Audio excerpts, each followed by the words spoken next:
नमस्कार साथियों, आज देश जी के ट्रिक में आप सभी का स्वागत है। दोस्तों, इस वीडियो में मैं आपके एसएससी एमटीएस एग्जाम्स के लिए जीके जीएस का टॉप 50 महत्वपूर्ण प्रश्नों को कराने वाला हूं, जो कि आपके एग्जाम्स के लिए काफी ज्यादा महत्वपूर्ण रहने वाला है।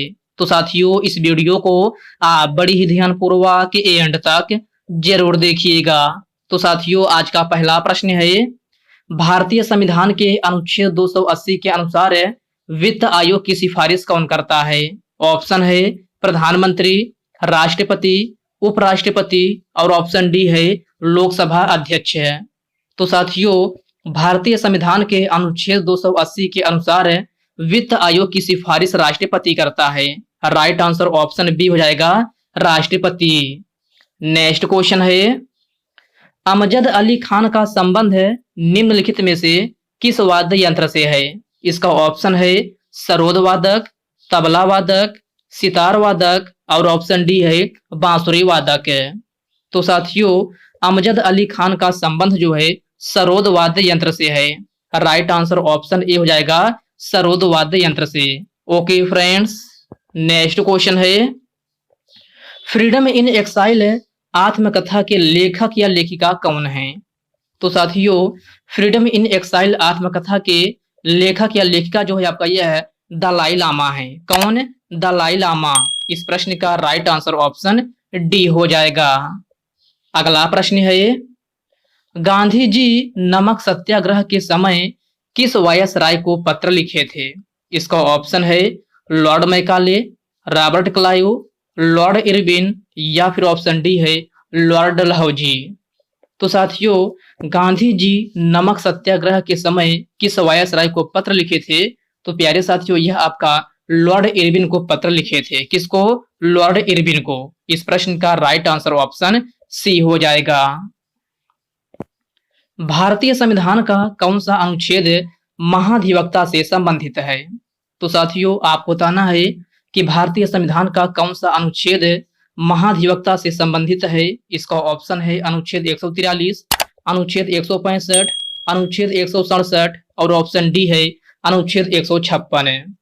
तो साथियों, महाधिवक्ता से संबंधित अनुच्छेद कौन सा है? तो प्यारे साथियों, यह आपका अनुच्छेद 165 है। राइट आंसर ऑप्शन बी हो जाएगा, अनुच्छेद 165 है। ओके फ्रेंड्स, इसको आप अच्छे से जरूर याद रखिएगा। अगला प्रश्न है, एमएस सुब्बालक्ष्मी का संबंध निम्नलिखित में से किस वाद्य यंत्र से है? तो आपको बताना है कि एमएस सुब्बालक्ष्मी का संबंध किस वाद्य यंत्र से है। ऑप्शन है बीड़ा वादक, सरोद वादक, तबला वादक या फिर सितार वादक है। तो साथियों, एमएस सुब्बालक्ष्मी का संबंध जो है बीड़ा वाद्य यंत्र से है। राइट आंसर ऑप्शन ए हो जाएगा, बीड़ा वाद्य यंत्र से। साथियों, अभी तक आप वीडियो को लाइक नहीं किए हैं तो वीडियो को लाइक कर दीजिए, और साथियों अभी तक आप चैनल को सब्सक्राइब नहीं किए हैं तो प्लीज आपसे रिक्वेस्ट है, आप जो है चैनल को सब्सक्राइब करके बेल आइकन को जरूर से जरूर प्रेस कर लीजिएगा। चलिए साथियों, बढ़ते हैं नेक्स्ट क्वेश्चन की ओर। नेक्स्ट क्वेश्चन आपसे पूछा गया है, माउंट एवरेस्ट को नेपाल में किस नाम से जाना जाता है? कृष्णागिरी, माउंट आबू, सागरमाथा या फिर ऑप्शन डी है इनमें से कोई नहीं। तो प्यारे साथियों, माउंट एवरेस्ट को नेपाल में सागरमाथा के नाम से जाना जाता है। राइट आंसर ऑप्शन सी हो जाएगा, सागरमाथा। निम्नलिखित में से ब्लैक पैगोडा किस मंदिर को कहा जाता है?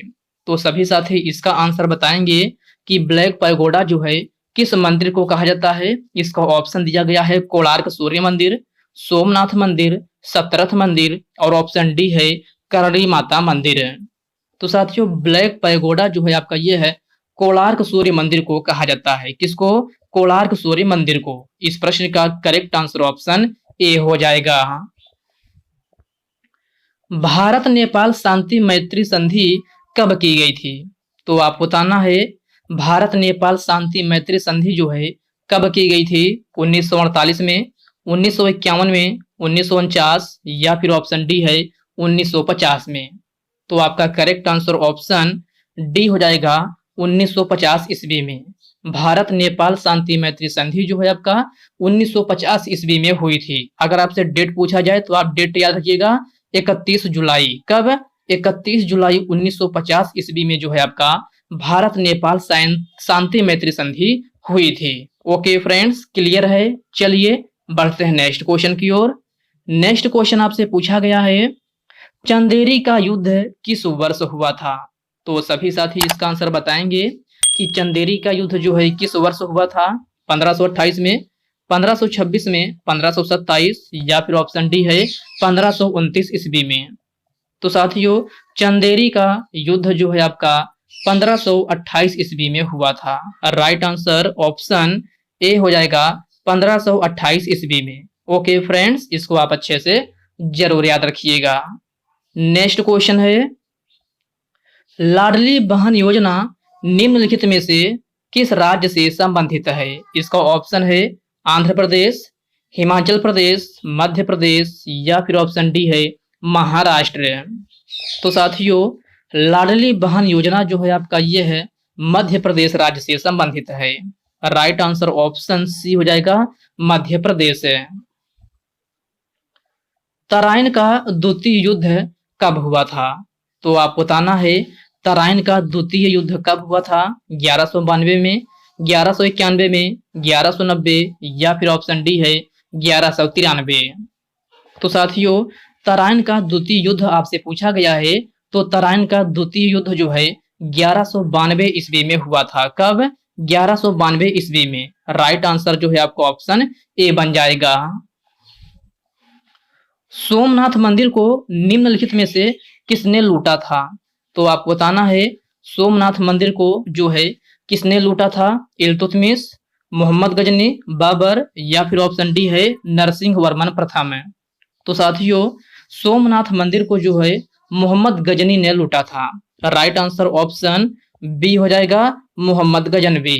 और साथियों सोमनाथ मंदिर किस राज्य में स्थित है? तो सोमनाथ मंदिर आपका जो है गुजरात राज्य में है। कहाँ? तो गुजरात राज्य में। तो इस पॉइंट को भी आप अच्छे से जरूर याद रखिएगा। छोटा नागपुर का पठार किस राज्य में अवस्थित है? झारखंड, महाराष्ट्र, गुजरात या फिर मध्य प्रदेश। तो छोटा नागपुर का पठार जो है झारखंड में स्थित है। राइट आंसर ऑप्शन ए हो जाएगा झारखंड में। मेघालय के गारो खासी जनजाति द्वारा कौन सा त्योहार मनाया जाता है? वांगला त्योहार, सूरज कुंड त्योहार, रथ यात्रा त्योहार या फिर ऑप्शन डी है इनमें से कोई नहीं। तो साथियों मेघालय के गारो खासी जनजाति द्वारा वांगला त्योहार मनाया जाता है। राइट आंसर ऑप्शन ए हो जाएगा वांगला त्योहार। गुरु नानक जयंती किस माह में मनाई जाती है? तो सभी प्यारी साथी इसका आंसर बताएंगे कि गुरु नानक जयंती जो है किस माह में मनाई जाती है। ऑप्शन है फागुन माह, वैशाख माह, पौष माह है या फिर ऑप्शन डी है कार्तिक माह है। तो आपका राइट आंसर ऑप्शन डी हो जाएगा कार्तिक माह में। पहली बार जनगणना में ट्रांसजेंडरों की गिनती किस वर्ष की गई थी? साथियों इस क्वेश्चन की मैं बात करूं तो यह क्वेश्चन आपके एसएससी एमटीएस के ही प्रीवियस ईयर में पूछा गया क्वेश्चन है कि पहली बार जनगणना में ट्रांसजेंडरों की गिनती जो है किस वर्ष की गई थी। तो साथियों यह आपका जनगणना 2011 ईस्वी में की गई थी। राइट आंसर ऑप्शन सी हो जाएगा 2011 में। राजा राम मोहन राय के बाद ब्रह्म समाज का नेतृत्व किसने किया था? तो आप बताना है राजा राम मोहन राय के बाद ब्रह्म समाज का नेतृत्व किसने किया था? तो साथियों यह है देवेंद्र नाथ टैगोर ने किया था। राइट आंसर ऑप्शन जो है आपका बी हो जाएगा देवेंद्र नाथ टैगोर। अलकनंदा और धौली गंगा के संगम को क्या कहते हैं? तो आप बताना है अलकनंदा और धौली गंगा के संगम को क्या कहते हैं। तो साथियों इसे जो है आपका क्या कहते हैं? तो विष्णु प्रयाग कहते हैं। राइट आंसर ऑप्शन जो है सी हो जाएगा विष्णु प्रयाग। साइकिल प्रतियोगिता 2022 का आयोजन कहाँ हुआ था? ऑप्शन है बर्मिंघम में, मैक्सिको में, टोक्यो में या फिर ऑप्शन डी है श्रीलंका में। तो साथियों साइकिल प्रतियोगिता 2022 का आयोजन जो है आपका ये है बर्मिंघम में हुआ था। राइट आंसर ऑप्शन ए हो जाएगा बर्मिंघम में। कालबेलिया लोक नृत्य शैली भारत के किस राज्य से संबंधित है? कर्नाटक, गुजरात, असम या फिर राजस्थान? तो साथियों, कालबेलिया लोक नृत्य शैली जो है राजस्थान राज्य से संबंधित है। राइट आंसर ऑप्शन डी हो जाएगा, राजस्थान। साथियों, कालबेलिया लोक नृत्य शैली को गुलाबो सपेरा के नाम से भी जाना जाता है। क्या? गुलाबो सपेरा भी इस नृत्य को कहते हैं। तो इस पॉइंट को भी आप अच्छे से जरूर याद रखिएगा। कर्क रेखा कितने राज्यों से होकर गुजरती है? 8, 7, 6 या फिर 5? तो कर्क रेखा जो है 8 राज्यों से होकर गुजरती है। राइट आंसर ऑप्शन ए हो जाएगा, 8 राज्यों से। मुस्लिम लीग की स्थापना किस वर्ष हुई थी? 1906 में, 1905 में, 1907 या फिर ऑप्शन डी है 1908 में?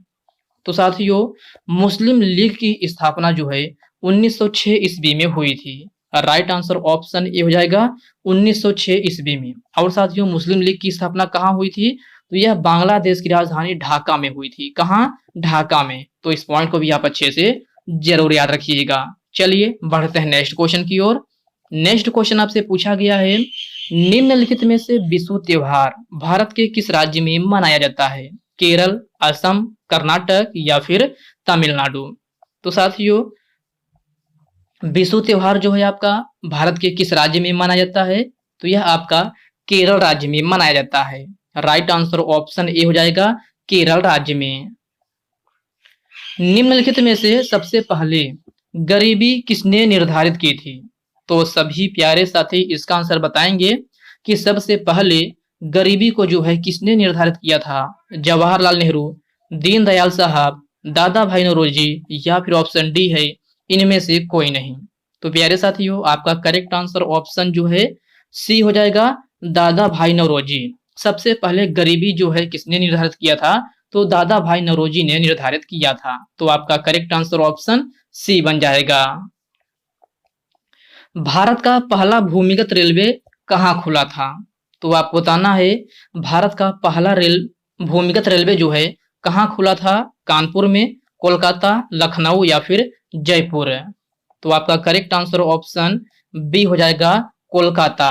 भारत का पहला भूमिगत रेलवे जो है आपका कोलकाता में खुला था। तो प्रश्न नंबर 28 का राइट आंसर ऑप्शन बी हो जाएगा। स्वतंत्रता का अधिकार भारतीय संविधान के किस अनुच्छेद में है?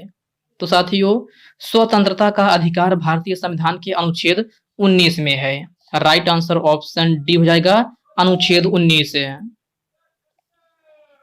संयुक्त अधिवेशन संविधान के किस अनुच्छेद में है? तो आपको बताना है संयुक्त अधिवेशन जो है संयुक्त अधिवेशन संविधान के किस अनुच्छेद में है? तो साथियों, यह आपका अनुच्छेद 108 में है। राइट आंसर ऑप्शन ए हो जाएगा, अनुच्छेद 108 है। ओके फ्रेंड्स, याद रखना आपसे पूछा जाए कि संयुक्त अधिवेशन भारतीय संविधान के किस अनुच्छेद में है? तो संयुक्त अधिवेशन भारतीय संविधान के अनुच्छेद 108 में है। तो आपका राइट आंसर ऑप्शन ए हो जाएगा। अगला प्रश्न है, सिंगालीला राष्ट्रीय उद्यान निम्नलिखित में से कहाँ स्थित है? कर्नाटक, राजस्थान, पश्चिम बंगाल या फिर ऑप्शन डी है हिमाचल प्रदेश? तो साथियों, सिंगालीला राष्ट्रीय उद्यान जो है आपका पश्चिम बंगाल में स्थित है। राइट आंसर ऑप्शन सी हो जाएगा, पश्चिम बंगाल में। मानव शरीर की सबसे छोटी हड्डी कौन सी है? तो मानव शरीर की सबसे छोटी हड्डी एस्टिपीज है। राइट आंसर ऑप्शन ए हो जाएगा, एस्टिपीज, जो कि कान में पाई जाती है। कहाँ? कान में। और सबसे बड़ी हड्डी की बात की जाए तो सबसे बड़ी हड्डी जो है आपका फीमर है, जो कि कहाँ पाई जाती है? ये आपका टांग में पाई जाती है, जो कि फीमर इसका नाम है, और यह मानव शरीर की सबसे बड़ी हड्डी के अंतर्गत आती है। ओके फ्रेंड्स, क्लियर है? तो मानव शरीर की सबसे छोटी हड्डी कौन सी है? तो स्टेपीज है। 32 नंबर क्वेश्चन का राइट आंसर ऑप्शन ए बन जाएगा।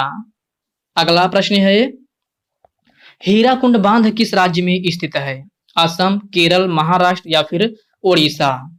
तो हीराकुंड बांध जो है आपका किस राज्य में स्थित है? तो प्यारे साथियों, यह आपका ओडिशा राज्य में स्थित है। राइट आंसर ऑप्शन डी हो जाएगा, ओडिशा राज्य में। और नदी की बात की जाए तो महानदी पर है। किस नदी पर? महानदी पर। सबसे अधिक जल धारण करने की शक्ति किस प्रकार की मिट्टी में होती है? काली मिट्टी, जलोढ़ मिट्टी, लाल मिट्टी या फिर पर्वतीय मिट्टी। तो साथियों सबसे अधिक जल धारण करने की शक्ति जो है आपका यह है काली मिट्टी में होती है। राइट आंसर ऑप्शन ए हो जाएगा काली मिट्टी। सिख धर्म के 9वें गुरु कौन थे? तो आपको बताना है सिख धर्म के 9वें गुरु कौन थे। तो मेरे प्यारे साथियों सिख धर्म के 9वें गुरु गुरु तेग बहादुर थे। राइट आंसर ऑप्शन बी हो जाएगा गुरु तेग बहादुर। ओके फ्रेंड्स, इसको आप अच्छे से जरूर याद रखिएगा। नेक्स्ट क्वेश्चन है बंगाल की खाड़ी में गिरने वाली नदियां कौन हैं? तो सभी प्यारे साथी बताएंगे कि बंगाल की खाड़ी में गिरने वाली नदियां कौन हैं? गोदावरी, कृष्णा, कावेरी या फिर ऑप्शन डी है उपरोक्त सभी। तो साथियों बंगाल की खाड़ी में गिरने वाली नदियां जो हैं गोदावरी, कृष्णा, कावेरी, ये सभी नदियां जो हैं आपका बंगाल की खाड़ी में गिरती हैं। तो आपका करेक्ट आंसर ऑप्शन डी हो जाएगा उपरोक्त सभी।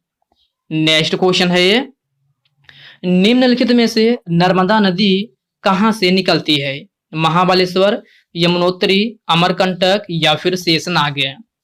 तो साथियों नर्मदा नदी जो है आपका यह है अमरकंटक पहाड़ी से निकलती है। कहां से? मध्य प्रदेश के अमरकंटक पहाड़ी से जो है नर्मदा नदी निकलती है। तो आपका करेक्ट आंसर ऑप्शन सी हो जाएगा अमरकंटक है। अगला प्रश्न है डेविस कप निम्नलिखित में से किस खेल से संबंधित है? टेनिस, फुटबॉल, हॉकी या फिर क्रिकेट है। तो साथियों डेविस कप जो है आपका यह है टेनिस खेल से संबंधित है। राइट आंसर ऑप्शन ए हो जाएगा टेनिस खेल से। निम्नलिखित में से भारत की सबसे ऊंची चोटी कौन सी है? तो आप बताना है भारत की सबसे ऊंची चोटी कौन सी है। तो साथियों भारत की सबसे ऊंची चोटी जो है आपका कंचनजंगा है। राइट आंसर ऑप्शन ए हो जाएगा कंचनजंगा, जिसे केटू के भी नाम से जाना जाता है। ओके फ्रेंड्स, अगला प्रश्न है पानीपत का प्रथम युद्ध किसके बीच में हुआ था? तो पानीपत का प्रथम युद्ध जो है बाबर और इब्राहिम लोदी के बीच में हुआ था। राइट आंसर ऑप्शन ए हो जाएगा बाबर और इब्राहिम लोदी। और साथियों पानीपत का प्रथम युद्ध कब हुआ था? तो पानीपत का प्रथम युद्ध जो है 1526 ईस्वी में हुआ था। कब? 1526 ईस्वी में। ओके फ्रेंड्स, क्लियर है। चलिए बढ़ते हैं नेक्स्ट क्वेश्चन की ओर। नेक्स्ट क्वेश्चन आपसे पूछा गया है जुलाई 2022 में विश्व एथलेटिक्स चैंपियनशिप का आयोजन कहां हुआ था? ऑस्ट्रेलिया, जापान, रूस या फिर अमेरिका। तो आपका राइट आंसर ऑप्शन जो है डी हो जाएगा अमेरिका में। जुलाई 2022 में विश्व एथलेटिक्स चैंपियनशिप का आयोजन जो है आपका अमेरिका में हुआ था। तो प्रश्न नंबर 44 का करेक्ट आंसर ऑप्शन डी हो जाएगा। द ओरिजिन ऑफ स्पीसीज नामक पुस्तक के लेखक कौन है? तो साथियों द ओरिजिन ऑफ स्पीसीज नामक पुस्तक के लेखक जो हैं चार्ल्स डार्विन हैं। राइट आंसर ऑप्शन बी हो जाएगा चार्ल्स डार्विन। उपराष्ट्रपति उम्मीदवार की न्यूनतम आयु क्या है? तो साथियों उपराष्ट्रपति उम्मीदवार की न्यूनतम आयु जो है आपका 35 वर्ष है। कितना? 35 वर्ष। प्रश्न नंबर 46 का राइट आंसर ऑप्शन ए हो जाएगा। तराइन का प्रथम युद्ध किसके बीच हुआ था? तो साथियों तराइन का प्रथम युद्ध जो है आपका मोहम्मद गौरी और पृथ्वी चौहान के बीच में हुआ था। किसके बीच में? मोहम्मद गौरी और पृथ्वी चौहान के बीच में। आपका जो है राइट आंसर ऑप्शन सी हो जाएगा। साथियों तराइन का प्रथम युद्ध कब हुआ था? तो तराइन का प्रथम युद्ध 1191 ईस्वी में हुआ था। कब? 1191 ईस्वी में। इसलिए इसको भी आप अच्छे से जरूर याद रखिएगा। यह क्वेश्चन भी आपसे पूछा जाता है कि तराइन का प्रथम युद्ध कब हुआ था? तो तराइन का प्रथम युद्ध 1191 ईस्वी में हुआ था। किसके बीच हुआ था? तो यह आपका मोहम्मद गौरी और पृथ्वी चौहान के बीच में हुआ था। अगला प्रश्न है life style achievement Grammy award पाने वाले पहले संगीतकार कौन हैं? तो साथियों यह आपका कौन है? तो साथियों यह आपका पंडित रविशंकर हैं। राइट आंसर जो है आपका ऑप्शन बी हो जाएगा पंडित रविशंकर। और साथियों पंडित रविशंकर का संबंध पूछा जाता है किस वाद्य यंत्र से है? तो इनका संबंध जो है सितार वाद्य यंत्र से है। किससे? सितार वाद्य यंत्र से और यह life style achievement Grammy award पाने वाले पहले संगीतकार भी हैं। तो इसको आप अच्छे से जरूर याद रखिएगा। नेक्स्ट क्वेश्चन है, भारतीय संविधान को कब अंगीकार किया गया था? 1946 में, 1948 में, 1947 या फिर ऑप्शन डी है 1949 में। तो साथियों, भारतीय संविधान को जो है 1949 ईस्वी में अंगीकार किया गया था। राइट आंसर ऑप्शन डी हो जाएगा 1949 ईस्वी में। डेट पूछा जाए तो 26 नवंबर। कब? 26 नवंबर 1949 ईस्वी में जो है आपका यह है भारतीय संविधान को अंगीकार किया गया था। ओके फ्रेंड्स, इसको आप अच्छे से जरूर याद रखिएगा। और साथियों, 26 नवंबर को ही आपका संविधान दिवस भी मनाया जाता है। आपसे क्वेश्चन पूछ लेता है कि संविधान दिवस कब मनाया जाता है, तो संविधान दिवस जो है आपका 26 नवंबर को मनाया जाता है। ओके फ्रेंड्स, क्लियर है? तो साथियों, आज के इस वीडियो में बस इतने ही प्रश्न हैं। तो साथियों, इस वीडियो में मैंने आपको पूरे 49 क्वेश्चन करा दिया है। तो साथियों, यह वीडियो आपको कैसे लगी आप कमेंट बॉक्स में कमेंट करके अपना फीडबैक जरूर दीजिएगा। और साथियों, यह वीडियो आपके लिए थोड़ा हेल्पफुल लगा हो तो इस वीडियो को लाइक कर दीजिए, अपने साथियों के साथ शेयर कीजिए। फ्रेंड्स, अभी तक आप चैनल को सब्सक्राइब नहीं किए हैं तो आप जो है चैनल को सब्सक्राइब करके बेल आइकन को जरूर से जरूर प्रेस कर लीजिएगा। तो चलिए साथियों, इसी के साथ हम मिलते हैं किसी नेक्स्ट वीडियो में। तब तक के लिए जय हिंद दोस्तों।